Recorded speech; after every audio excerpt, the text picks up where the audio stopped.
So I'm the chief for the Division of Hematology and Hematologic Malignancies at the University of Utah, and I'm the director for the Center of Excellence for hematology and heme malignancies here at Utah. My specialty is hematology, specifically malignant hematology, and I have worked mainly on myeloid leukemias such as CML, myelofibrosis, and acute myeloid leukemia.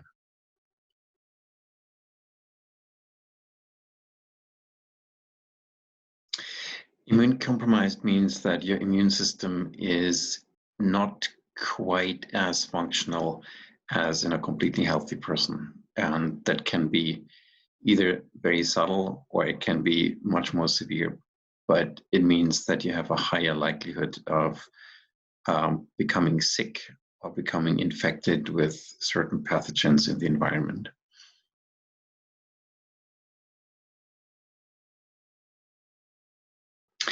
Well, it really depends. A history of cancer in itself, not necessarily. So, for instance, if somebody had a surgical resection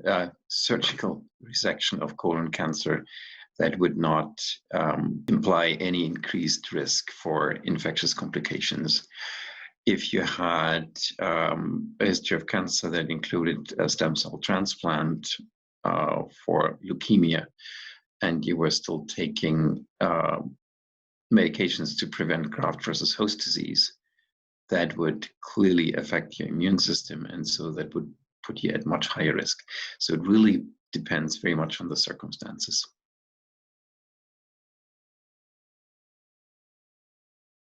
Again, it depends on the type of therapies, but generally, maybe in a very broad sense, a number of these agents will have subtle or more significant effects on the immune system.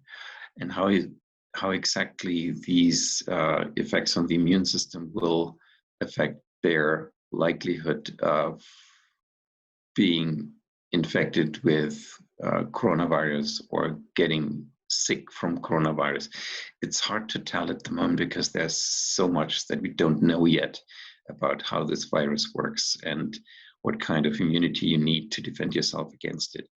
So I would think the recommendations given to the general population should clearly be followed, and people should be extra cautious and should have a discussion with their providers about any particular precautions they should be taking. So unfortunately, I don't think there is any general advice that that would fit for all, but rather than that, it needs to be individualized. So you have to have that discussion.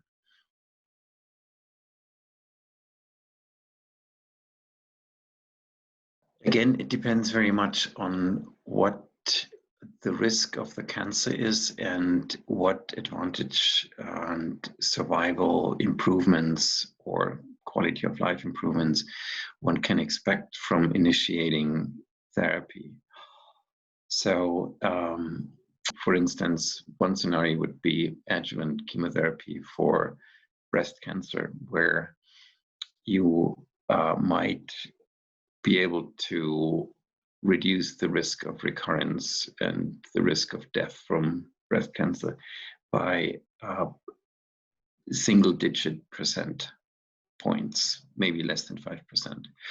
Well, that's a situation where maybe it's reasonable to consider waiting or actually not doing this treatment at all after an informed discussion with your provider, because the risks could outweigh the gains afforded by initiating treatment. The other extreme would be a rapidly progressive malignancy that is likely to kill or severely affect the patient in the near future. So in that case, you just don't have a choice. And the risk of the cancer far outweighs the risk of getting infected by coronavirus or having complications from coronavirus. So clearly in that case, you cannot wait and you have to have the cancer take precedent. So I'm afraid many of these answers are not clear-cut, and it depends very much on the circumstances.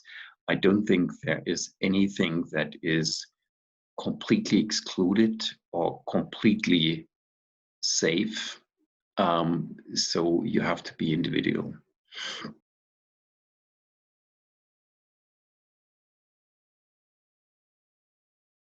So I guess the only reason not to get the testing would be if you have to go to a healthcare center and you are worried about getting exposed to coronavirus during these visits. I think most centers will be able to manage that, so they will basically try to avoid crowding and will be able to implement social distancing guidelines while people have their evaluations. They will be extremely diligent in following infectious disease guidelines and make sure the equipment is clean and so forth. So I would think that scans that are part of a follow-up scheme to detect potential recurrence or maybe detect side effects should continue. But again, there could be situations where the risk outweighs the potential gains, and that's again a discussion that you need to have with your provider.